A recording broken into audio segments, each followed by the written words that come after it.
Hey guys, welcome to Tutorial Guru. Today we'll be learning how to check saved reels on Instagram, and now let's dive right in.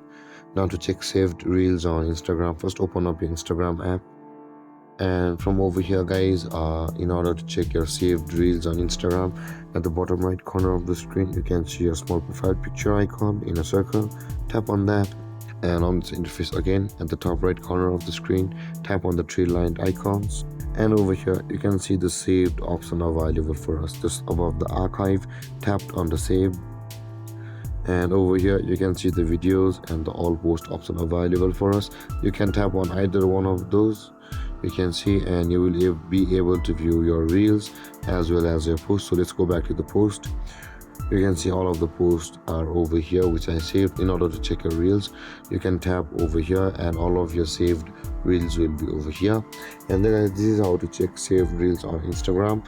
And if you have any confusions or questions regarding the topic, feel free to comment in the comment section below, and don't forget to like, subscribe and hit that bell icon for more videos. Thank you for watching guys. Peace.